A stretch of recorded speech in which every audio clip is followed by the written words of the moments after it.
কয়েকটা ধাপ তৈরি করেছি, যাতে করে এই ধাপের মাধ্যমেই প্রত্যেকটা অবজারভেশন আমরা শিখবো, জানবো, বুঝবো, তাহলে আমাদের সহজ হবে। যেমন ফার্স্ট যে অবজারভেশন, সেই স্টেটমেন্টটা কি, যে prolonged aggravation and final decline of patient. মানে এখানে যখন আমরা একটি ওষুধ প্রয়োগ করলাম, প্রয়োগ করার পরে আমরা জানি যে ওষুধ দেওয়ার পরে, বিশেষ করে এটা হচ্ছে শততমিক স্কেলের ক্ষেত্রে বিশেষ করে প্রযোজ্য, যে ওষুধ প্রয়োগের পরে যে আমরা জানি একটা বৃদ্ধি হয়, মেডিসিনাল অ্যাগ্রাভেশন হতে পারে বা হোমিওপ্যাথিক অ্যাগ্রাভেশন হতে পারে। তো এই অ্যাগ্রাভেশনটা যদি প্রলংড অর্থাৎ দীর্ঘদিন হয়, এবং আমরা জানি যে সেই হোমিওপ্যাথিক অ্যাগ্রাভেশন হওয়ার পরে কিন্তু ওই অ্যাগ্রাভেশন চলে গিয়ে পেশেন্ট আবার ভালোর দিকে যায়, কিন্তু এখানে যদি রোগীর রোগ কষ্ট বেড়ে গিয়ে বাড়তে বাড়তে একটা সময় পেশেন্ট, ওই রোগীটাই শেষ হয়ে যায়, অর্থাৎ পেশেন্ট যদি ডেড হয়ে যায় পেশেন্টটি, তাহলে আমাদের কি কি কর্তব্য? এখানে প্যাথোলজি আমরা কি বুঝবো, যে এই ওষুধটি দেওয়ার পর এই ঘটনাটা যে ঘটলো, দীর্ঘদিন যাবত বৃদ্ধি এবং লাস্ট অফ অল পেশেন্টটি ডিক্লাইন হয়ে গেল। সেখানে প্যাথোলজি আমরা কি জানবো, যে এখানে advance irreversible change in the vital organ, অর্থাৎ ভাইটাল যে অর্গানগুলো আমাদের হিউম্যান বডিতে, সেই ভাইটাল অর্গান যেমন হার্ট, কিডনি, লাংস, এই ভাইটাল অর্গানগুলোতে অ্যাডভান্স মানে একদম লাস্ট লেভেলে যদি পরিবর্তন চলে আসে, প্যাথোলজিক্যাল পরিবর্তন, ইরিভার্সিবল মানে যেটা আর ফিরে আসতে পারে না, যে অবস্থা থেকে আর ফিরে আসতে পারে না, তো এইরকম একটা অবস্থায় চলে গেছে প্যাথোলজি, অর্থাৎ রোগটি এমন একটা পর্যায়ে চলে গেছে যেখান থেকে আর কোনোভাবেই কোন ওষুধেও আর সে ওই অবস্থা থেকে আর ফিরে আসবে না। এখানে প্যাথোলজি তাহলে অ্যাডভান্স, ইরিভার্সিবল। রেমেডি, রেমেডি এখানে সিমিলিমাব, অর্থাৎ ওষুধটি ঠিক ছিল বাট ডিপ অ্যাক্টিং রেমেডি, অর্থাৎ এখানে যে ওষুধটি দেওয়া হয়েছিল সেটি ওষুধটি ঠিক থাকলেও এখানে যে ওষুধটি দেওয়া হয়েছে সেটি অত্যন্ত গভীর ক্রিয়াশীল ওষুধ দেওয়া হয়ে গেছে। কারণ এখানে অ্যাডভান্স প্যাথোলজি যেখানে হবে, যেমন ক্যান্সার বা অন্যান্য অবস্থা যেখান থেকে ফিরে আসা যায় না, সেই সমস্ত জায়গায় আমরা জানি যে প্যালিয়েটিভ ট্রিটমেন্ট দেওয়া উচিত। সেইখানে কখনোই আমাদের ডিপ অ্যাক্টিং গভীর ক্রিয়াশীল ওষুধ দেওয়া যাবে না। ওই পাশে তোমার মোবাইল, ক্লাস শুরু হয়ে গেছে, কথা বলতেছে, সেকেন্ড ড্রয়ারে দেখো পটেন্সি। এখানে পটেন্সিতে কি ভুল হয়েছে, হাই পটেন্সি দেওয়া হয়েছে, উচ্চ শক্তির পটেন্সি দেওয়া হয়েছে, high potency was selected then required, অর্থাৎ যে পটেন্সিটা দরকার ছিল তার চাইতে অনেক বেশি শক্তিতে দেওয়া হয়েছে। তাহলে মিস্টেকটা কি, মিস্টেকটা কি করলাম, deep acting remedy in high potency in advanced pathological case was selected, অর্থাৎ এখানে কেসটি ছিল অত্যন্ত অ্যাডভান্সড এবং যেখানে আমার একটি শর্ট অ্যাক্টিং এবং খুবই লো পটেন্সিতে দেওয়া উচিত ছিল, সেইটা ডিপ অ্যাক্টিং অর্থাৎ গভীর ক্রিয়াশীল এবং উচ্চ শক্তিতে দেওয়া হয়েছে অ্যাডভান্স প্যাথোলজিক্যাল কেসে। এটাই হচ্ছে আমাদের এখানে ভুল হয়েছে। তাহলে ইফেক্ট কি হবে, মানে এই ওষুধটি দেওয়ার পর কি ধরনের ইফেক্ট বা প্রভাব ফেলতে পারে এই রোগীটির উপর। তো এটা হচ্ছে this cost killers of homeopathic aggravation but patient ডাইট। আমরা জানি হোমিওপ্যাথিক অ্যাগ্রাভেশন যখন হবে তখন পেশেন্ট যে লক্ষণগুলো আমাদের কাছে নিয়ে আসে, অর্থাৎ এক্সিস্টিং যে সিমটম গুলো, সেই সিমটম গুলো কিছুটা বৃদ্ধি পাবে, কিন্তু পেশেন্ট তার মানসিক লেভেলে, ইমোশনাল লেভেলে ভালো অনুভব করবে। এটা হচ্ছে হোমিওপ্যাথিক অ্যাগ্রাভেশন। তো এখানে সেই হোমিওপ্যাথিক অ্যাগ্রাভেশনটা হলো না, এখানে হোমিওপ্যাথিক অ্যাগ্রাভেশনটা কিল হয়ে গেল এবং last of all patient died হয়ে গেল, মৃত্যুবরণ করলো। যেমন উদাহরণস্বরূপ, patient of CA liver was given lycopodium 1M। Liver cirrhosis বা লিভার ক্যান্সারে যদি লাইকোপোডিয়াম 1M দেওয়া হয়, লাইকোপোডিয়াম একটি অত্যন্ত গভীর ক্রিয়াশীল এবং লং লাস্টিং এবং উচ্চ শক্তিতে এখানে দেওয়ার ফলে পেশেন্টটি মৃত্যুর দিকেই চলে যাবে, সে আর ভালো হবে না। এখানে হচ্ছে তাহলে কি করা উচিত ছিল, এখানে এমন করা যেত যে লাইকোপোডিয়াম সহস্রতমিক স্কেলে M1 M2 দিয়ে শুরু করা যেত, অথবা অন্য কোনো প্যালিয়েটিভ ঔষধের মাদার টিংচার বা অন্য কিছু দিয়ে প্রাথমিকভাবে কিছুদিন চিকিৎসা করে পেশেন্টটাকে একটা পর্যায়ে নিয়ে এসে পরবর্তীতে লাইকোপোডিয়াম ওষুধটি দিয়ে শুরু করতে পারতাম আমরা 50 সহস্রতমিক স্কেলে স্টেপ। তো আমাদের এখানে এখন পদক্ষেপ কি নিতে হবে? পদক্ষেপ নিতে হবে যে stop the remedy, give antidote. এখানে ওষুধটি সাথে সাথে বন্ধ করে দিতে হবে, আর এর ডোজ প্রয়োগ করা যাবে না, এবং সাথে সাথে ওই প্রদত্ত ওষুধটির অ্যান্টিডোট দিতে হবে যাতে তার ক্রিয়া ধ্বংস হয়ে যায়। এক্ষেত্রে প্রগনোসিস কি, অর্থাৎ এই যে কেসটি আমার কাছে আসলো, এই কেসটির প্রগনোসিস অর্থাৎ ভাবি ফল কি হতে পারে এই কেসটার, মানে ভবিষ্যৎ, এখানে আনফেভারেবল, অর্থাৎ এই কেসটা ফেভারেবল না, এটি হচ্ছে আনফেভারেবল, অর্থাৎ এটি ভালো হওয়ার অযোগ্য। পরের স্লাইডে আমরা যাই। সেকেন্ড অবজারভেশনের স্টেটমেন্টটা হলো prolonged aggravation but final and slow improvement।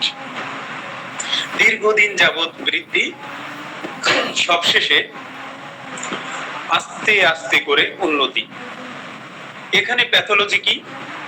এখানে বর্ডার লাইন প্যাথোলজি একদম, মানে এখানে অ্যাডভান্সড প্যাথোলজিতে যেতে পারে না এখনো, তবে যাবে এরকম একটা অবস্থা, একদম বর্ডার লাইনে আছে pathology. Advanced but reversible change in the vital organs. এখানে কেসটি হচ্ছে প্যাথোলজি হচ্ছে বর্ডার লাইনে বা অ্যাডভান্সড লেভেলেই বলা যায়, কিন্তু এখানে যে রিভার্সিবল চেঞ্জ অর্থাৎ ওই অবস্থা থেকে আবার পূর্বের অবস্থায় ফেরা সম্ভাবনা আছে। এখানে রেমেডি হচ্ছে সিমিলিমাম, এখানেও ওষুধ নির্বাচন ঠিক আছে, বাট এবারও হচ্ছে ডিপ অ্যাক্টিং রেমেডি অর্থাৎ গভীর ক্রিয়াশীল ওষুধ প্রয়োগ হয়েছে। এখানে পোটেন্সি কিরকম হয়েছে? High potency was selected then required, এবারও পোটেন্সি হাই হয়ে গেছে কিছুটা। মিস্টেক, ভুলটা কি হয়েছে?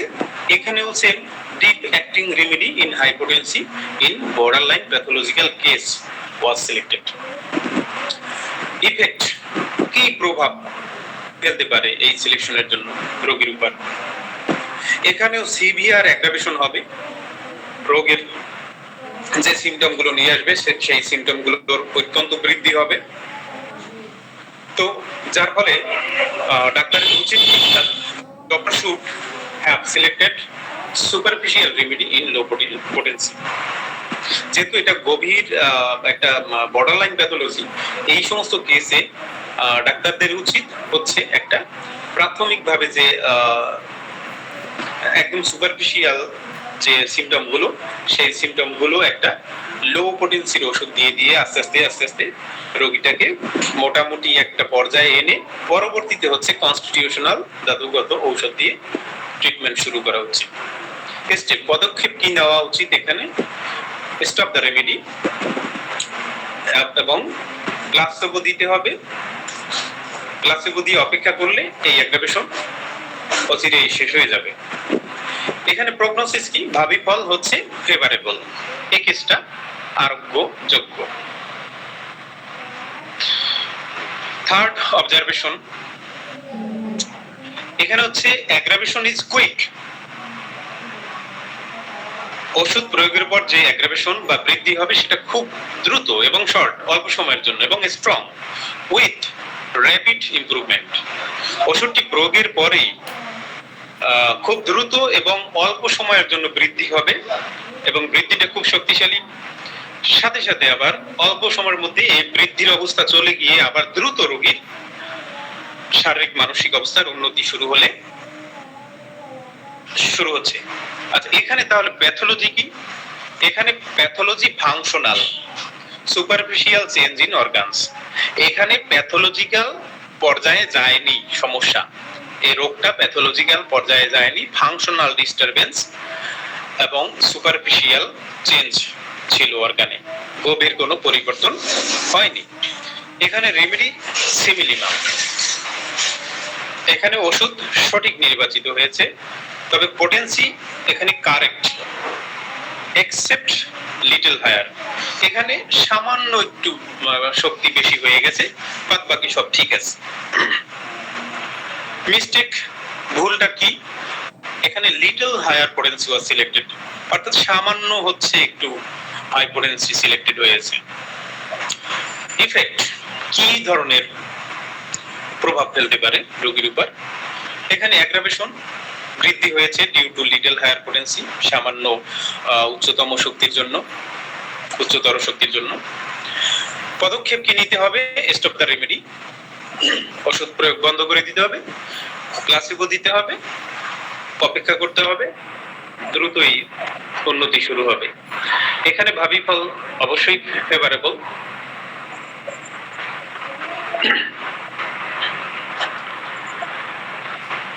আচ্ছা, এখানে পয়েন্টগুলো কিন্তু খুবই ওই একই পয়েন্টে বারবার বলে যাচ্ছি, একটু খেয়াল করতে হবে। আর যদি আমি দ্রুত বলে ফেলি বা বুঝতে অসুবিধা হয় তাহলে অবশ্যই আওয়াজ দিবেন, কারো যদি বুঝতে অসুবিধা হয়। এবারে ফোর্থ অবজারভেশন। সিদ্দিক স্যার, শোনা যাচ্ছে তো? জি স্যার, ক্লিয়ার শোনা যাচ্ছে, আপনি কন্টিনিউ করুন। Thank you. এখানে স্টেটমেন্ট কি? No aggravation whatever or no aggravation with recovery of patient। এখানে হচ্ছে কোন ধরনের বৃদ্ধি নেই, রোগের কোন ধরনের বৃদ্ধি নেই বা কোনো উন্নতি আপাতত নেই ঔষধ প্রয়োগের সাথে সাথে। এখানে প্যাথোলজি হচ্ছে ফাংশনাল, কার্যগত পরিবর্তন, ফাংশনাল ডিস্টারবেন্স, এবং সুপারফিশিয়াল বাহ্যিক কিছু পরিবর্তন অর্গানে, কোনো ডিপ কোনো প্যাথোলজি নাই। এখানেও রেমেডি সিমিলিমাম অর্থাৎ সদৃশতম ওষুধ নির্বাচিত হয়েছে। পোটেন্সি একদম কারেক্ট, এখানে কোনো ভুল নাই। এখানে মিস্টেক, নো মিস্টেক, কোনো ভুল হয়নি। এখানের ইফেক্ট কি হবে? Patient is relieved of his sufferings, আস্তে আস্তে রোগীর হচ্ছে সাফারিংস গুলো, কষ্টগুলো দূর হতে থাকবে। এবং স্টেপ কি নিতে হবে? এবারও হচ্ছে রেমেডি, ওষুধ বন্ধ করে দিতে হবে, ক্লাসে দিতে হবে, ওয়েট করতে হবে। প্রগনোসিস ফেভারেবল, এটা হচ্ছে আইডিয়াল কিউর। আমাদের যে অর্গাননের যে অ্যাপোরিজমে বর্ণিত আইডিয়াল কিউর, এটা হচ্ছে সেই ফোর্থ অবজারভেশনের, সেটা হচ্ছে আইডিয়াল কিউর। তবে এখানে একটা ব্যাপার আছে, যদি সামান্য একটু বৃদ্ধি হয়, আমরা যারা জুনিয়র ডাক্তার একদম, যারা তেমন কিছু জানি না, তাদের ক্ষেত্রে সামান্য একটু অ্যাগ্রাভেশন হলে শুরুতে সুবিধা হয় বুঝতে। আর যদি কোনো অ্যাগ্রাভেশন না হয় শুরুতে, তাহলে অনেক সময় একটু সন্দেহ লাগে।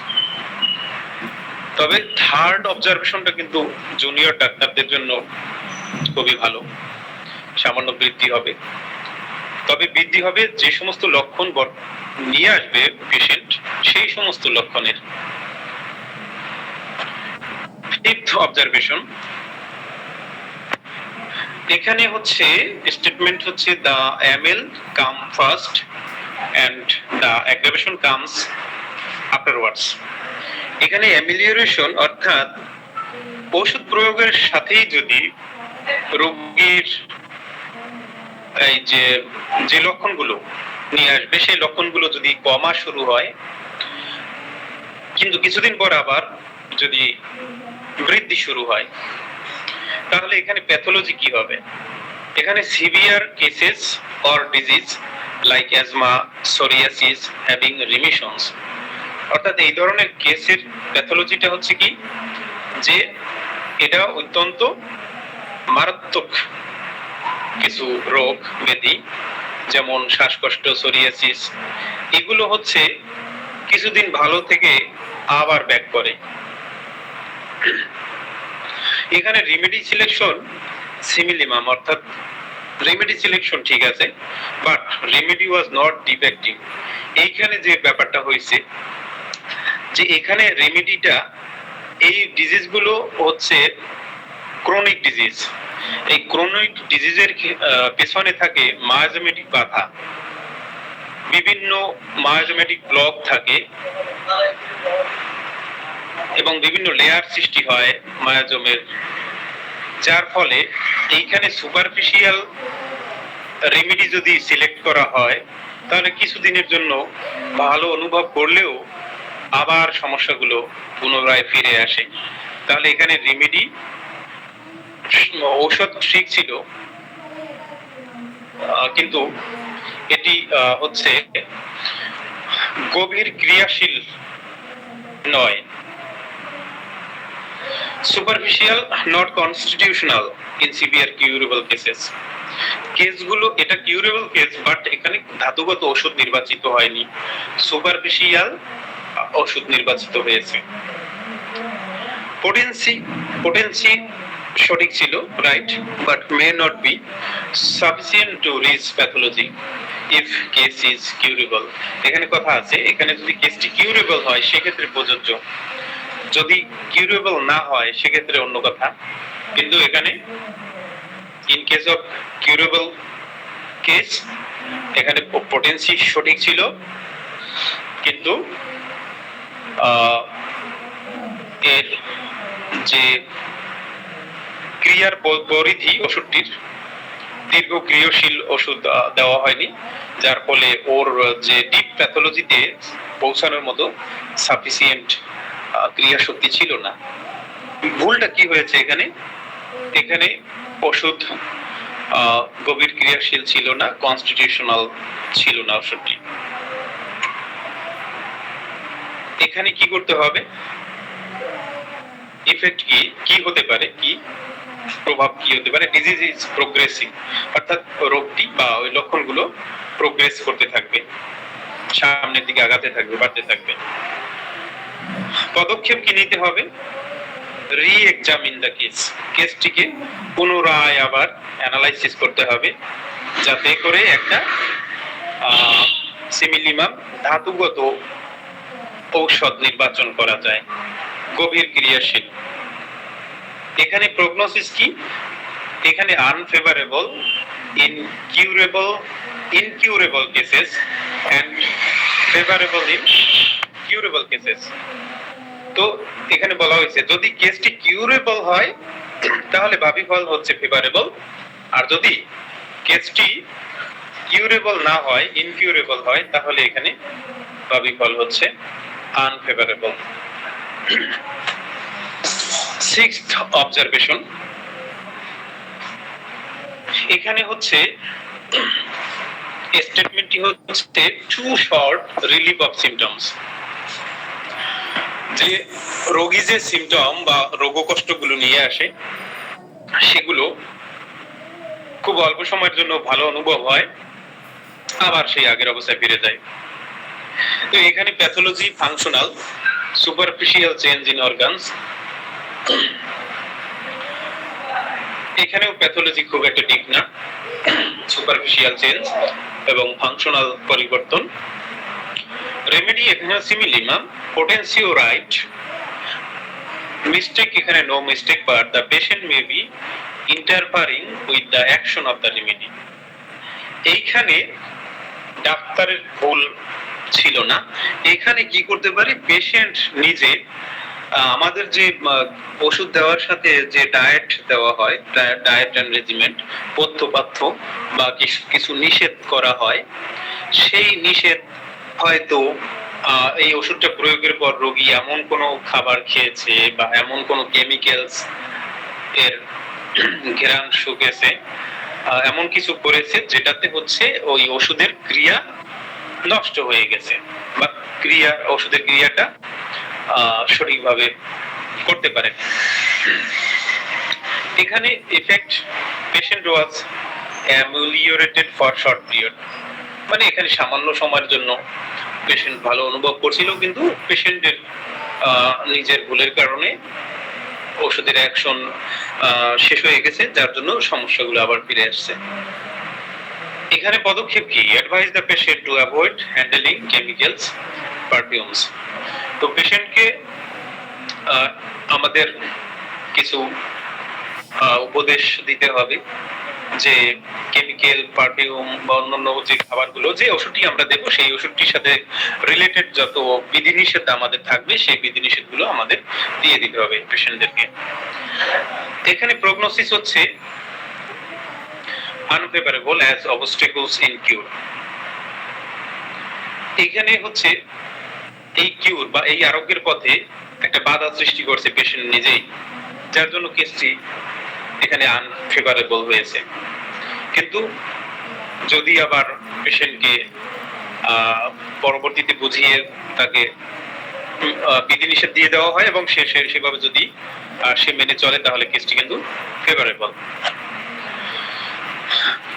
সেভেন্থ অবজারভেশন স্টেটমেন্ট, এখানে full time amelioration yet no special relief। এখানে বলছে কি ফুল টাইম অ্যামিলিওরেশন, অর্থাৎ পেশেন্ট যে কষ্টকর লক্ষণগুলো নিয়ে আসে সেই সিমটমগুলোর, লক্ষণগুলোর উপশম বোধ হয় বটে, কিন্তু নো স্পেশাল রিলিফ বলতে এখানে আমরা যেটা পূর্বে বলেছিলাম যে হোমিওপ্যাথিক অ্যাগ্রাভেশন, যে হোমিওপ্যাথিক অ্যাগ্রাভেশন হলে এক্সিস্টিং বা বর্তমানের যে লক্ষণগুলো সেই লক্ষণগুলো বৃদ্ধি পেলেও মন বা আবেগীয় স্তরে তার একটা গুড ফিলিংস হয়, একটা ভালো লাগা অনুভব হয়। তো এখানে হোমিওপ্যাথিক অ্যাগ্রাভেশনের যে ওই লক্ষণগুলোর যে বৃদ্ধি, সেই বৃদ্ধির সময়টা চলে গিয়ে পরবর্তীতে তার কষ্টকর লক্ষণগুলো ভালো অনুভব হয়, সেই সাথে সাথে মানসিক আবেগীয় স্তরেও ভালো অনুভব হয়।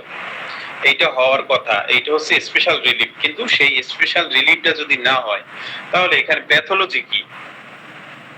Patient has compromised his living in health with one kidney or TB or some congenital defects। এইখানে তাহলে ডাক্তার বা পেশেন্ট কারোরই কিছু করার নাই। এখানে পেশেন্টের কিছু এমন সমস্যা যা কম্প্রোমাইজড করেই বেঁচে থাকতে হয়। এখানে অনেক পেশেন্ট আছে একটা কিডনি আছে তার।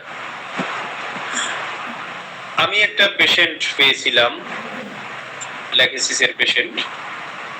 এই মহিলার হচ্ছে ইউটেরাস ছিল না।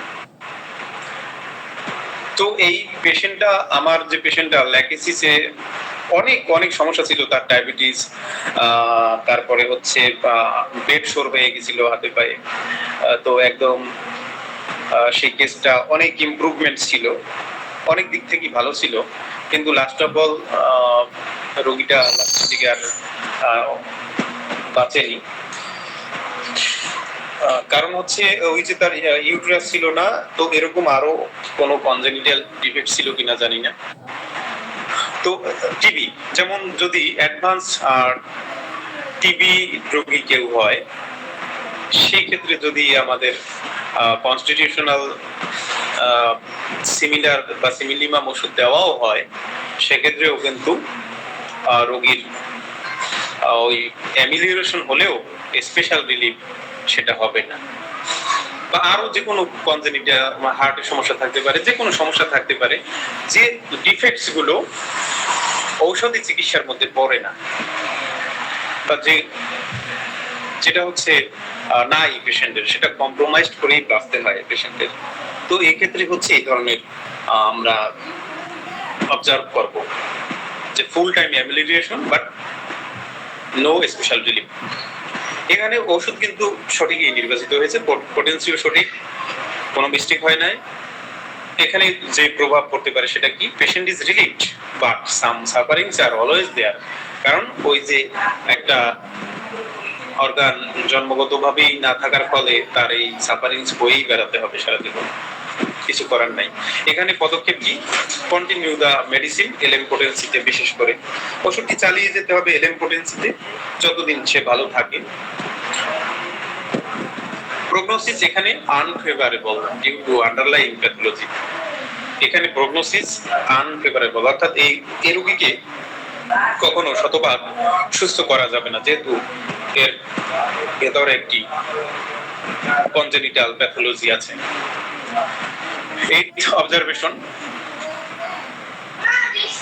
এখানে স্টেটমেন্ট হচ্ছে some patient prove every medicine they get idiosyncrasy। কিছু কিছু রোগী আছে যে ওষুধই দেওয়া হোক, একদম সিমিলিমাম ওষুধ দেওয়ার পরও সেই ওষুধের প্রুভিং সিমটম গুলো সেই রোগীর মধ্যে প্রাপ্ত হয় বা অবজারভেশনে পাওয়া যায়। এই সমস্ত পেশেন্টদেরকে আমরা বলি ইডিওসিনক্রেটিক পেশেন্ট, অদ্ভুত ধরনের, অর্থাৎ এতটাই সে সাসেপ্টিবল, সেনসিটিভ, যে কোনো ওষুধই দেওয়া হোক না কেন সেই ওষুধের প্রুভিং সিমটম সে শো করে। এখানে প্যাথোলজি নট রিলেটেড, এখানে কোনো প্যাথোলজির ব্যাপার নাই। Symptoms of remedy administered appear in patient, এখানে যে মেডিসিনটি দেওয়া হবে সেই মেডিসিনের সিমটম গুলো পেশেন্টের ভিতরে পরিলক্ষিত হবে। এখানে রেমেডি সিমিলিমাম, পোটেন্সিও সঠিক, মিস্টেক নেই। এখানে ইফেক্ট হচ্ছে প্রুভ এভরি মেডিসিন, মানে যে মেডিসিনই দেওয়া হোক সেই মেডিসিনেরই প্রুভিং সিমটম দেখা দেবে। এক্ষেত্রে আমাদের কি করতে হবে, স্টেপ নিতে হবে, স্টপ দ্য রেমেডি, গিভ প্লাসেবো, ওষুধ বন্ধ করে দিয়ে প্লাসেবো দিয়ে আগাতে হবে। এখানে প্রগনোসিসটা কিভাবে ভালো হচ্ছে, ডিফিকাল্ট টু কিউর। এক্ষেত্রে এই সমস্ত পেশেন্ট আরোগ্য করা খুবই খুবই ডিফিকাল্ট, এমনকি এদেরকে আরোগ্য করা যায় না। তো এক্ষেত্রে এরা হচ্ছে দে আর গুড প্রোভার্স। আমাদের ওষুধ প্রুভিং এর ক্ষেত্রে এই ইডিওসিনক্রেটিক পেশেন্টরা খুবই গুড প্রোভার্স। 10th অবজারভেশন, আচ্ছা এইট অবজারভেশনের পরে আমরা আসছি 10th অবজারভেশনে। কারণ হচ্ছে 9th অবজারভেশন যেটা, সেটা হচ্ছে আমাদের এই সেকেন্ড প্রেসক্রিপশনের সাথে রিলেটেড না। 9th অবজারভেশনটা হচ্ছে ড্রাগ প্রুভিং এর ক্ষেত্রে, ড্রাগ প্রুভিং এর সময় কি কি সিমটম রাইজ হবে, কিভাবে কি, সেই বিষয় নিয়ে সেই রিলেটেড কথাবার্তা, সেটা এখানে প্রয়োজন নেই। 10th observation statement, new symptoms appear after the administer if the remedy, administer of the remedy হবে, new symptoms appear after the administer of the remedy, অর্থাৎ ঔষধ প্রয়োগের পর যদি নতুন নতুন লক্ষণ দেখা দেয়, তাহলে এক্ষেত্রে প্যাথোলজির সাথে কোনো সম্পর্ক নাই। রেমেডিটা এখানে কি হয়েছে, রং সিলেকশন হয়েছে, অর্থাৎ ওষুধ সিলেকশন এবার ভুল হয়েছে, এবং পোটেন্সি এখানে রিলেটেড না, যেহেতু এখানে ওষুধটাই ভুল নির্বাচিত হয়েছে, যার জন্য ওই প্রদত্ত ঔষধের কিছু লক্ষণ প্রকাশ পেতে পারে যা রোগীর মধ্যে ছিল না আগে, নতুন লক্ষণ একদম। তাহলে এটা ওষুধ ভুল সিলেকশন হয়েছে। মিস্টেক, অবশ্যই মিস্টেক, ভুল হয়েছে। ইফেক্ট কি? Patient goat new symptoms of the remedy administered, অর্থাৎ পেশেন্টকে যে ওষুধটি দেওয়া হয়েছে সেই ওষুধের লক্ষণ, সেই ওষুধের অনেক লক্ষণই পেশেন্টের মধ্যে দেখা দিবে। এক্ষেত্রে পদক্ষেপ কি নিতে হবে? ওষুধটি সাথে সাথে বন্ধ করে দিয়ে যদি ওই লক্ষণগুলো, আগে যে ভুল ওষুধটি দেওয়া হয়েছে সেই ওষুধের লক্ষণগুলো যদি এখনো পারসিস্ট করে বা এখনো বর্তমান থাকে, তাহলে অ্যান্টিডোট, ক্রিয়ানাশক প্রয়োগ করতে হবে এবং পরবর্তীতে রিভিউ কেস, আগে কেসটিকে আবার ভালো করে রিভিউ করে আবার সঠিক ওষুধ প্রয়োগের চেষ্টা করতে হবে। প্রগনোসিস এক্ষেত্রে আনফেভারেবল, যেহেতু নির্বাচন ভুল হয়েছে সেহেতু ভাবি ফল আশাই করা যায় না, আনফেভারেবল। এবারে 11th observation statement, old symptoms reappeared after the administer of the remedy. এবারে কি হলো যে ওষুধটি প্রয়োগের পর পুরাতন যে চাপা দেওয়া লক্ষণগুলো, সেই লক্ষণগুলো প্রকাশ পেতে শুরু হচ্ছে। এক্ষেত্রে প্যাথোলজি হচ্ছে রিভার্সিবল, এটি হচ্ছে অর্থাৎ রোগটি আবার পুনরায় তার সুস্থ অবস্থায় রোগীটি আসতে পারবে। রেমেডি এখানে সিমিলিমাম সদৃশতম ওষুধ নির্বাচিত হয়েছে। পোটেন্সি কারেক্ট, পোটেন্সিও সঠিক আছে। Mistake no, no mistake. এখানে Hering's law of কিউর was followed. আমরা জানি হেরিংস ল অফ কিউর, হেরিংস ল অফ কিউর অনুযায়ী যে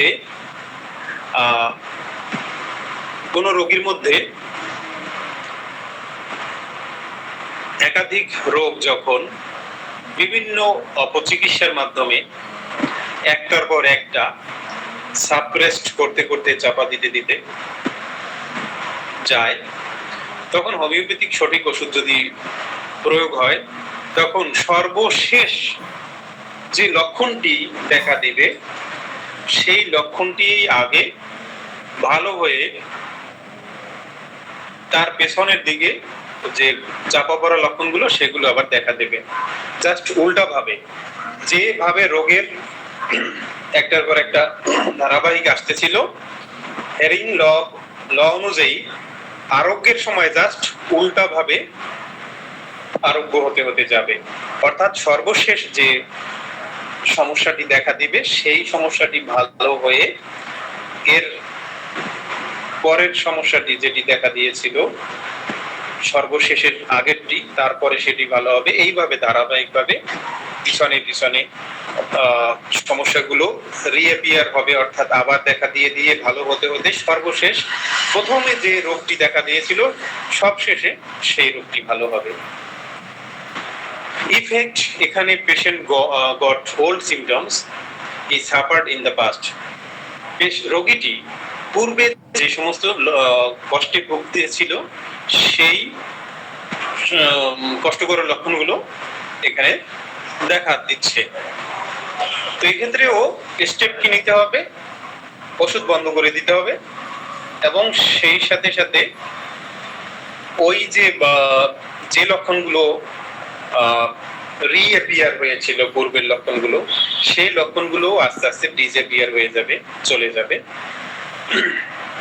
যদি সিমটম গুলো পারসিস্ট করেও তাহলে এখানে বুঝতে হবে যে হয়তো ওষুধ একটু ডোজ বেশি দেওয়া হয়েছে,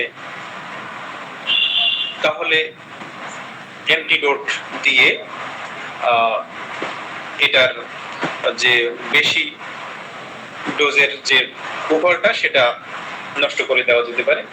আর যদি ধৈর্য ধরা হয় সেক্ষেত্রেও এটা আস্তে আস্তে চলে যাবে। Last observation, 12 observation. 12 স্টেটমেন্ট কি?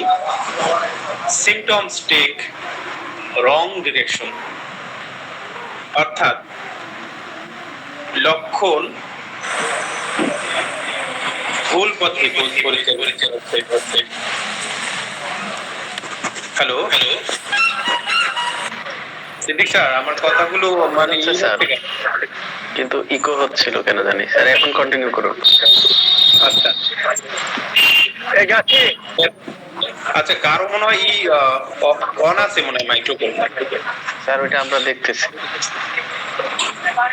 এখানে হচ্ছে প্যাথোলজি নট রিলেটেড, এখানে রেমেডি হচ্ছে রং সিলেকশন। এখানে ওষুধ ভুল নির্বাচিত হয়েছে, পটেন্সি সেহেতু নট রিলেটেড, মিস্টেক হয়েছে। ইফেক্ট কি? Patient goat new symptoms as the disease progressed more deeper affecting উদাহরণস্বরূপ the skin complaints got better and now the patient suffers from asthma. This is against Hering's law of Q. এখন একটা patient আমাদের কাছে একই সাথে তার শরীরে চুলকানি, চর্মরোগ আছে, সাথে শ্বাসকষ্টের সমস্যাও হয়। তো এখানে দেখা গেছে যে পূর্বে তার চর্মরোগ হয়েছিল, যার অপচিকিৎসা হয়েছে, যার ফলে কিছুদিন বা কিছু বছর পরে তার এখানে অ্যাজমা বা শ্বাসকষ্ট দেখা দিয়েছে। তো বর্তমানে আবার শ্বাসকষ্ট তো বর্তমান আছে, আবার ওই চর্মরোগও দেখা দিয়েছে। এখন এইখানে যদি ওষুধ প্রয়োগের পর চর্মরোগ ভালো হয়ে শ্বাসকষ্টটা হয়তো কিছু কম ছিল সামান্য, কিন্তু শ্বাসকষ্টটা বেড়ে গেল, তাহলে হেরিংস ল অনুযায়ী এটা রং ডিরেকশন। কারণ হেরিংস ল এর আরেকটা সূত্র হচ্ছে যে আরোগ্যের যে গতিপথ সেটা হচ্ছে ভাইটাল অর্গান থেকে, অর্থাৎ খুবই গুরুত্বপূর্ণ যে অর্গান থেকে আগে ভালো হওয়া শুরু হবে, পরবর্তীতে কম গুরুত্বপূর্ণ অর্গান বা সিস্টেমের সমস্যা ভালো হবে। তাহলে স্কিন একটি কম গুরুত্বপূর্ণ অর্গান, তো স্কিনের এখানে চর্মরোগটি এখানে ডিজেপিয়ার হয়ে ফুসফুসের কষ্ট বা হাঁপানি দেখা দিল। এটা হচ্ছে হেরিং ল এর বিরুদ্ধ আচরণ। তো এক্ষেত্রে আমাদের ওষুধটি ভুল নির্বাচিত হয়েছে, বুঝতে হবে। এই ভুলটা কিন্তু আমরা খুব বেশি করি যারা আমি একটি পেশেন্টের ক্ষেত্রে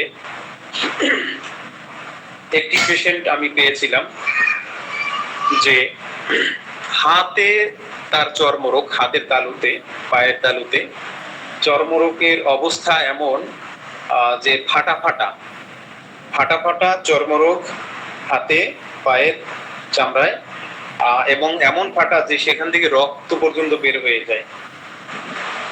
তো আমরা যারা জুনিয়র অবস্থায় এই ফাটা থেকে রক্ত বের হওয়া এবং শীতকালে বৃদ্ধি, তারপরে এটা অনেকে মনে করি যে এটা পেট্রোলিয়ামের সাথে তো কিছুটা যায়, তখন জিজ্ঞেস করি যে আপনার গাড়িতে উঠলে চড়তে কোনো অসুবিধা হয় কিনা, বমি টমি হয় কিনা। যদি বলে হ্যাঁ হয়, তাহলে চট করে, আমি সেই ভুলটা করছি যে চট করে আমি পেট্রোলিয়াম M2 দিয়ে শুরু করছি। হ্যাঁ, একদম মোটামুটি 2 সপ্তাহের মধ্যেই তার হাত ভালো হয়ে গেছে, হাতের সমস্যাগুলো ভালো হয়ে গেছে একদম 2 সপ্তাহের মধ্যে। অল্প কিছু ফাটা দেখাচ্ছে, অনেক ফাটা ছিল যেখান থেকে রক্ত বের হয়ে যায়। তো রোগী খুশি যে খুব, ডাক্তার তো খুব ভালো ম্যাজিক গটাই ফেলছে। কিন্তু রোগী এসে বলল এই তো আমার হাত তো অনেকটাই ভালো হয়ে গেছে, কিন্তু আরো যে লক্ষণগুলো, যেমন রোগী বলতেছে এবার আমার কিন্তু খাওয়া দাওয়া কমে গেছে এবং ঘুমটাও অত ভালো হচ্ছে না এখন। তো এবার আমি বুঝে গেছি যে ঘটনা কি হয়েছে। আসলে রোগী তো ভাবছে যে আমি ভালো হচ্ছি, কিন্তু এখানে এই যে 12 লাস্ট অবজারভেশনটা, এই ঘটনাটা হয়েছে, এখানে ভুল হয়েছে, ওষুধ নির্বাচন ভুল ছিল। এই পেশেন্টটি ছিল সিপিআর পেশেন্ট ছিল। পরবর্তীতে আবার আমি কেসটিকে রিভিউ করে ভালোভাবে ওষুধ নির্বাচন যখন করলাম, যখন আবার সিপিএ দিলাম, তার সেই সিপিএ দেওয়ার এক সপ্তাহের মধ্যেই তার সেই হাতের ফাটা চর্মরোগ সব আবার ফিরে আসে এবং তার খাওয়া দাওয়া আবার ঘুম ঠিক হয়ে যায়। পরবর্তীতে আস্তে আস্তে সিপিএ রোগীটি সম্পূর্ণ সুস্থ হয়। তো এই যে লাস্ট অবজারভেশনটি, 12th অবজারভেশন, খুবই এইটা কিন্তু এখানে এইরকম পেশেন্টগুলোই তো বর্তমানে এখন বেশি পাওয়া যায়। যে এই যে করোনা ভ্যাকসিনেশনের পরে যে চর্মরোগ, একটা দাঁত যে মহামারী আকার ধারণ করতে, দাঁত অ্যালার্জি, চুলকানি, সেই সাথে হাঁপানি থাকে অনেকে, এই কেসগুলোতে আমরা বেশি ভুল করি। এখানে মানে চামড়ার উপর চর্মরোগ দেখেই লাফিয়ে ঝাঁপিয়ে পড়ি, তো ওইখানে যে কোনো উপায়ে কমানোর চেষ্টা করি, করতে গিয়ে অনেক ক্ষেত্রেই আমরা ভুল করে বসি। তো এই ক্ষেত্রে আমাদের এই যে অবজারভেশন গুলো, সেকেন্ড প্রেসক্রিপশন বা দ্বিতীয় ব্যবস্থাপত্র যখন আমরা দিতে যাব, তখন এই পর্যবেক্ষণগুলো খুবই খুবই গুরুত্বপূর্ণ। এই পর্যবেক্ষণগুলো যদি আমরা অনুধাবন করতে না পারি, মনে রাখতে না পারি, তাহলে কিন্তু বারংবার আমরা সঠিক ওষুধ নির্বাচন করেও ভুল করব। তো পূর্বেই বলছি যে একটা আমাদের হোমিওপ্যাথিতে সঠিক পদ্ধতিতে সিঙ্গেল মেডিসিন, হোমিওপ্যাথির যে অর্গানন, সেটা মেনে যদি আমরা ওষুধ নির্বাচন করতে চাই, সেক্ষেত্রে একটি ওষুধ নির্বাচন যে কতটা কঠিন সেটা একজন ক্লাসিক্যাল হোমিওপ্যাথ ডাক্তারই জানেন। তো সেখানে যদি আবার সঠিক ওষুধটি নির্বাচন করেও আমরা পরবর্তীতে আবার ভুল করি, অনেক সময় আছে যে ওই ওষুধটির আবার পরবর্তী আরেকটা ডোজ দিয়ে দেই। যে রোগী বলতেছে, আমার আরেকটা কেস আছে কিছুদিন আগে, ল্যাকক্যানের একটা কেস। ল্যাকক্যান দেওয়ার পরে রোগীটির হচ্ছে যে ব্যথা ছিল ফ্লাইং নেচার, ব্যথার নেচারটা ছিল ফ্লাইং, অর্থাৎ মানে ব্যথাটা মনে হয় যেন একবার এখানে একবার ওখানে, এই বিভিন্ন জায়গায় হয়, ল্যাকক্যানের চরিত্রের ব্যথা আর কি। তো অন্যান্য অনেক লক্ষণই ল্যাকক্যানের সাথেই, যেটা একদম সিমিলিমাম ওষুধ নির্বাচিত হয়েছে।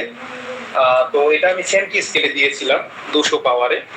তো 2 সপ্তাহের ওষুধ দেওয়ার পরে পেশেন্ট এসে বলছে যে আমার ব্যথা তেমন একটা কমে নাই, তেমন বলতে তেমন একটা কমেই নেই বলতে গেলে।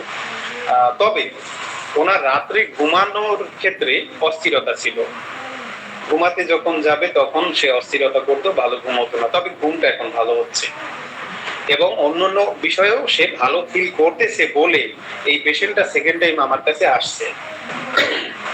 অনেক পেশেন্টেরও সমস্যা আছে, অনেক বোঝে না যে আমি যেটা নিয়ে গেছি সমস্যা, সেইটা ভালো হইলো না, থাক বাদ দিকে এই ডাক্তার।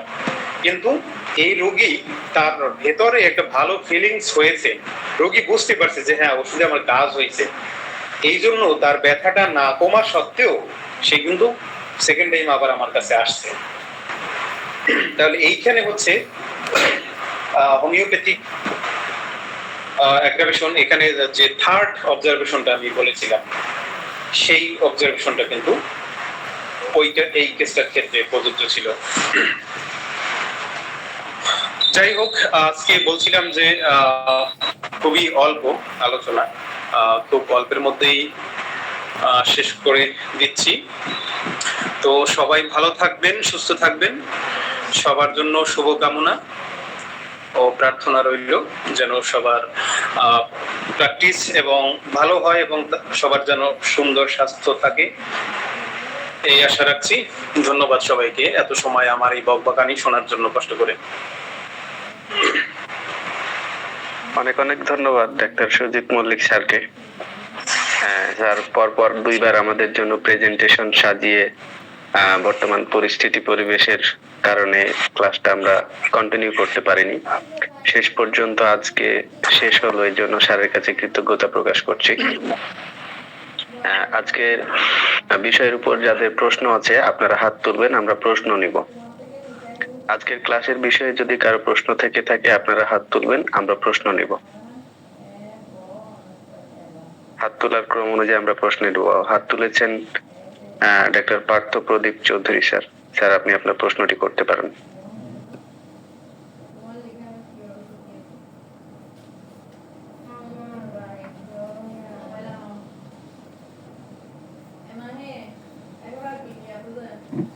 ডক্টর পার্থ প্রদীপ চৌধুরী স্যার, আপনি কি শুনতে পাচ্ছেন?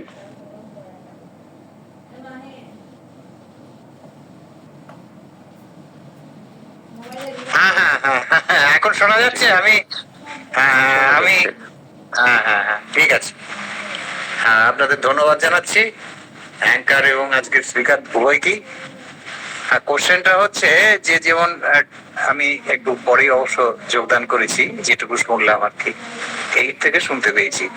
যাই হোক, অবজারভেশন 8 থেকে 10th অবজারভেশনে যেটা নিউ সিমটমস অ্যাপিয়ারিং করছেন, ওই সময়তে স্যার একটা কথা বলেছেন, বা ধরুন যেটা 12 অবজারভেশনে, তো যেখানেতে একটা আমাদের অ্যান্টিডোট করতে হবে, সেই অ্যান্টিডোটটা কিভাবে করব এই সম্পর্কে যদি স্যার একটু দিশা দেখান, এইটাই আমার কোশ্চেন। ধন্যবাদ।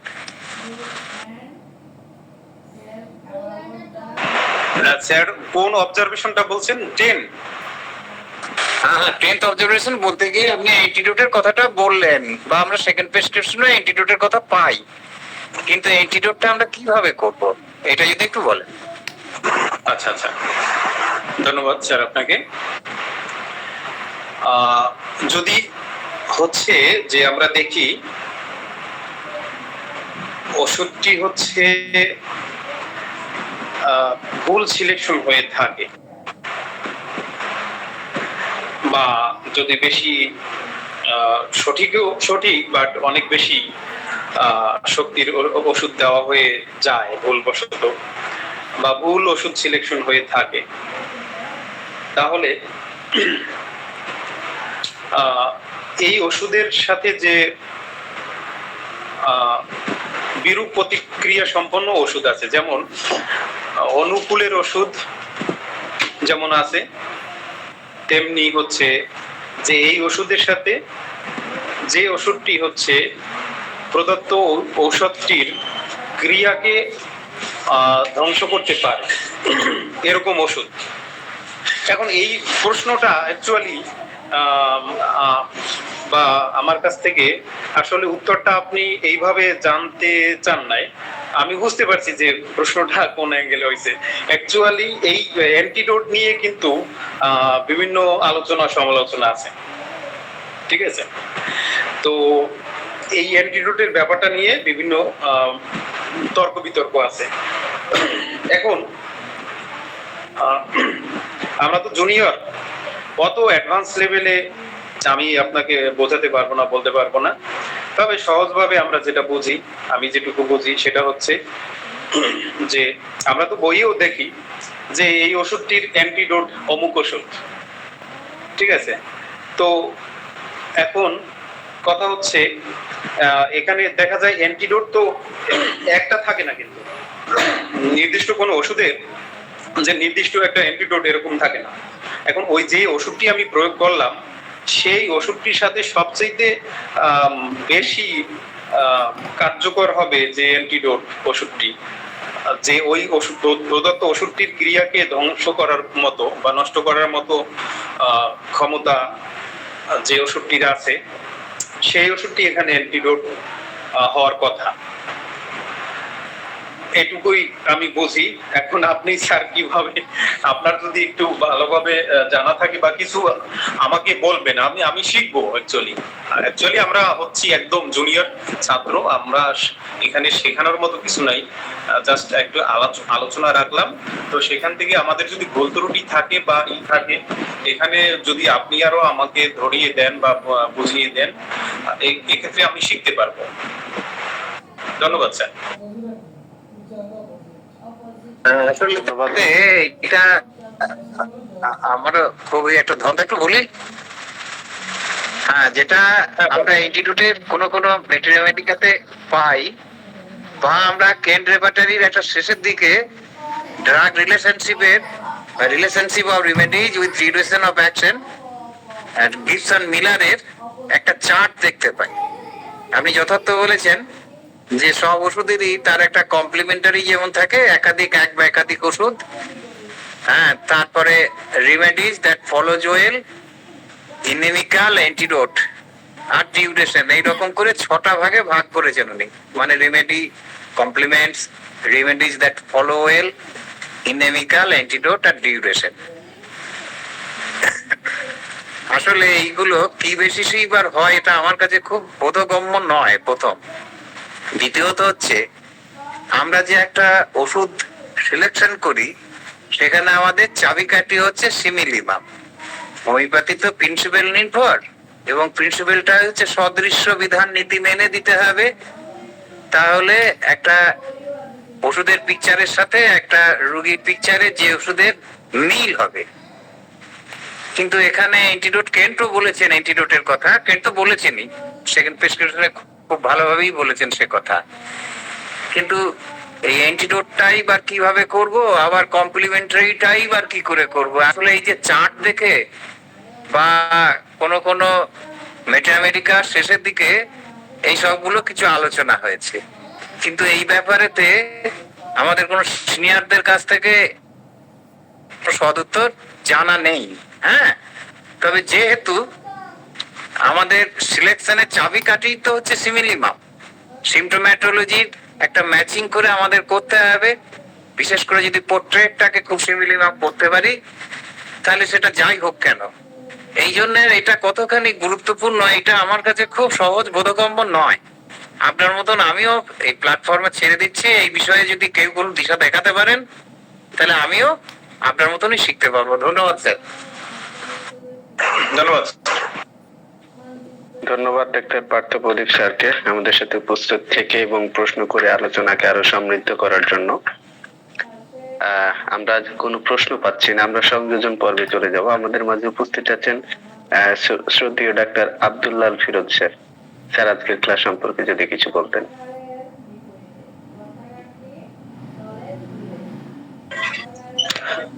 সিদ্দিক ভাই, অসংখ্য ধন্যবাদ, সকলকে ধন্যবাদ। আসলে সুজিত মল্লিক স্যার সংক্ষিপ্তভাবে খুবই দারুণভাবে বলেছেন, চমৎকারভাবে বলেছেন, যতটুকু বলেছেন। আমার কাছে যেটা মনে হয় যে আমাদের খুব বেশি করে এই যে 12 observation, Hering's law, chronic disease, তারপরে organ of medicine, aetiology, pathology, anatomy, এই সকল, তারপরে রোগীর জীবনী শক্তি এবং রোগের ভাবি ফল, এগুলো বেশি বেশি স্টাডি করা উচিত বলে আমি মনে করি। কারণ একজন প্রকৃত হ্যানিম্যানিয়ান যে হোমিওপ্যাথ, সেটা হতে হলে বা সফল ডাক্তার হতে হলে, হোমিওপ্যাথ, একজন প্রকৃত হোমিওপ্যাথ হতে হলে আমি মনে করি যে এইগুলো ভালোভাবে চর্চা করা উচিত। তবে আমাদের একটা প্রবৃত্তি রয়েছে যে আমরা একটা অসুখ হলে সেটা কি কোন ওষুধে ভালো হবে এই দিকে আমাদের সবচেয়ে বেশি নজর দিয়ে থাকি আমরা, যেটা আমি মনে করি ব্যক্তিগতভাবে যে এটা করলে ক্ষতিগ্রস্ত হওয়ার সম্ভাবনা বেশি। তা আমার ওস্তাদ বলতেন যে কেন্টের 12 অবজারভেশন তুমি কলেজে লেখাপড়া করে, বিএসএমএস করে বা ডিএসএমএস করে তুমি থিওরিক্যালি বুঝতে পারবা, কিন্তু প্র্যাকটিক্যাল কিন্তু তোমাকে বোঝাবে তোমার রুগী দেখে তোমাকে শিখতে হবে। এবং এটা শিখতে কিন্তু অনেকের 8 বছর, 10 বছর, 12 বছরও লেগে যেতে পারে। তো এটাই হলো বাস্তব, যে অভিজ্ঞতা ওভাবে আসে। অবজারভেশন গুলো রুগী থেকে শিখতে হয়, মূলত থিওরিক্যাল দিয়ে হয় না, পড়ে হয় না। এটা আমার লক্ষ্য করেছি আমিও জীবনে, প্র্যাকটিস জীবনে। এখানে আরো অনেকে আমাদের অজয় স্যার রয়েছেন, পার্থপ্রদীপ স্যার রয়েছেন, বা আরো অনেকে যারা রয়েছেন এখানে, প্রবীণ ডাক্তার যারা রয়েছেন, তারা ভালো বলতে পারবেন, তারা প্র্যাকটিস জীবনে অনেক হয়তো দেখেছেন এই সকল বিষয়গুলো। তা আমার এটাই বলা থাকবে যে আমরা সবাই এই বিষয়গুলো একটু চর্চা করি, তাহলে আমরা কিন্তু অনেক বেশি সাফল্য পাবো বলে মনে করি। এবং সুজিত মল্লিক স্যারকে অসংখ্য ধন্যবাদ, যেরকম একটা জটিল একটা টপিকস নিয়ে তিনি আলোচনা করেছেন খুব সংক্ষিপ্তভাবে, কিন্তু খুব দারুণ হয়েছে। ধন্যবাদ সকলকে। ধন্যবাদ স্যার। অসংখ্য ধন্যবাদ ডাক্তার আব্দুল্লাহ ফিরোজ স্যারকে আমাদের সাথে উপস্থিত থেকে চমৎকার একটি সংযোজন আমাদের উপহার দেওয়ার জন্য। আমাদের মাঝে আর উপস্থিত আছেন শ্রদ্ধেয় ডাক্তার ইকবাল মাজিদ স্যার। স্যারকে কিছু বলার জন্য অনুরোধ করছি, ডাক্তার ইকবাল মাজিদ স্যার। একবার ডাক্তার ইকবাল মাজিদ স্যার, আপনি কি শুনতে পাচ্ছেন?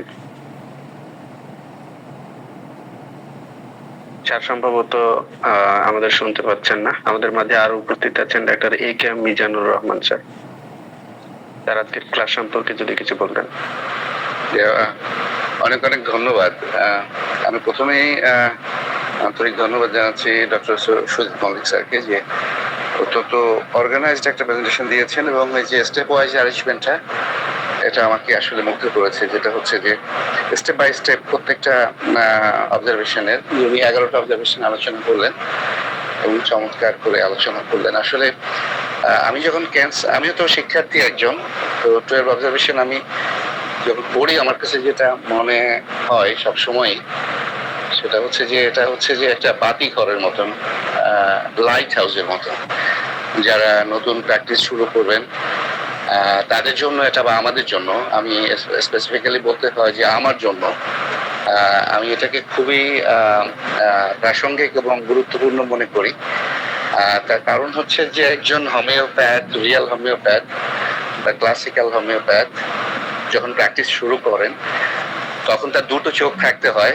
আনলাইক দ্য অ্যান্টিপ্যাথস, সেটা হচ্ছে যে একটা চোখ রাখতে হয় নিজের দিকে, যে আমি যে পিক করলাম, যেই নিরাময়টা বা রিমেডিটা আমি পিক করলাম বা কয়েন করলাম, সেই আমার চয়নকৃত যে রিমেডি সেটা ঠিক আছে কিনা, অর্থাৎ আমি ঠিক আছে কিনা। আর একটা চোখ রাখতে হয় পেশেন্টের দিকে, ফোকাসটা রাখতে হয় পেশেন্টের দিকে, যে পেশেন্ট এর পরিবর্তনগুলো আসলে একটা ইগলের চোখে একজন হোমিওপ্যাথকে দেখতে হয়। এটাই আমি মনে করি যেখান থেকে একটা অ্যান্টিপ্যাথের সঙ্গে আমাদের একটা পার্থক্য রচিত হয়, সেটা হচ্ছে যে আমরা বুঝতে পারি যে একজন অ্যান্টিপ্যাথি যারা প্র্যাকটিস করেন, তারা একজন রোগী যখন পরিবর্তন হয় বা ভালো হয় না, তখন তারা আরো অনেকগুলো টেস্ট দেন, রিডায়াগনোসিস করেন, তারা রেফার করেন, অনেকগুলো পদক্ষেপ নেন তারা। কিন্তু একজন হোমিওপ্যাথকে যেটা করতে হয় সেটা হচ্ছে যে নিজের দিকে ফিরে তাকাতে হয়, এবং সেই নিজের দিকে ফিরে তাকানোর জন্য এই 12 অবজারভেশনটা একটা বাতিঘর হিসেবে কাজ করে, লাইট হাউস হিসেবে কাজ করে। আর রোগীর দিকে যেটা তাকাতে হয় সেটা হচ্ছে যে ফোকাস অন দ্য পেশেন্ট, যেটা হচ্ছে রোগীর দিকে একটা একটা গহীন দৃষ্টিতে তাকাতে হয়, তার পরিবর্তনগুলো লক্ষ্য করতে হয়। তো আমরা যারা নতুন প্র্যাকটিস করতেছি, ডক্টর সুজিত মল্লিক স্যার, আমি একটা প্রশ্ন করতে চাই। আপনি এখন কোথা থেকে বলতেছেন স্যার? আপনি কি বরিশালের এলাকা থেকে বলছেন? জি স্যার, পিরোজপুর সদর থেকে। ও আচ্ছা, কথা হয়েছিল আরেকবার আপনার সাথে। হ্যাঁ হ্যাঁ, পিরোজপুর সদর থেকে। আমিও, আমার বাড়ি স্বরূপকাঠি। যাই হোক, আমরা পরে যোগাযোগ করব। এলাকা ঠিক আছে তো? মানুষজন ভালো আছে তো? আমার কিন্তু অনেক ফোন করতে হয়েছে অনেককে নিরাপদ করার জন্য। হ্যাঁ, কি অল্প কিছু সমস্যা টুকটাক হয়েছে। আচ্ছা আচ্ছা, যাই হোক, হ্যাঁ, আমার ওই প্রশাসনের সঙ্গে কথা বলতে হয়েছিল যে সব ঠিক। যাই হোক, একটা অন্য প্রসঙ্গ। তো আমরা আসলে ধন্যবাদ জানাই যে এই আমাদেরকে রিমেডি বা নিরাময় চয়নে আমাদের নিজেদের যে যোগ্যতা, দক্ষতা, সেটার দিকে বারবার ফিরে তাকাতেই একজন হোমিওপ্যাথ, একজন ক্লাসিক্যাল হোমিওপ্যাথ হয়ে ওঠেন। আর রোগীর দিকে ফোকাস করতে করতে তার যশ বা তার দক্ষতা বাড়ে। তো এই যে দক্ষতা এবং ইনসাইট এবং আমাদের যেই আমি বলবো মডার্ন সায়েন্স, যেটা হেলথ সায়েন্স হোমিওপ্যাথি, সেটাকে সামনে এগিয়ে নিয়ে যেতে হলে আমাদের এই 12 অবজারভেশন কেন্টের এটার দিকে বারবার ফিরে তাকাতে হবে, এবং নতুন যারা প্র্যাকটিস করছেন তাদের জন্য এটা একটা গাইডলাইন হিসেবে কাজ করবে। অনেক ধন্যবাদ চমৎকার একটা প্রেজেন্টেশন দেওয়ার জন্য। আবার কথা হবে সবার সাথে। আসসালামু আলাইকুম, শুভরাত্রি। অসংখ্য ধন্যবাদ স্যার আপনাকে। অনেক অনেক ধন্যবাদ doctor A K M Mizanur Rahman স্যারকে আমাদের সাথে উপস্থিত থাকার জন্য এবং চমৎকার একটি সংযোজন উপহার দেওয়ার জন্য। সর্বোপরি আবারও ধন্যবাদ জানাই ডাক্তার সুজিত মল্লিক স্যারকে কেন্ট অবজারভেশনের মতো একটি চমৎকার অত্যাবশ্যকীয় বিষয় নিয়ে আমাদের সামনে তিনি চমৎকার আলোচনা পেশ করেছেন। আমরা আশাবাদী স্যার পরবর্তীতে আমাদের আরো এই ধরনের আলোচনা উপহার দেবেন। সেই সাথে আরো ধন্যবাদ জানাই যারা এতক্ষণ আমাদের সাথে উপস্থিত ছিলেন। আমরা আশাবাদী পরবর্তী কোনো একটা আয়োজনে আবার আপনাদের সাথে দেখা হবে। সেই পর্যন্ত সকলে সুস্থ থাকবেন, ভালো থাকবেন, এই কামনা করে আজকের মতো আমরা এখানে শেষ করছি। আসসালামু আলাইকুম ওয়া রাহমাতুল্লাহ।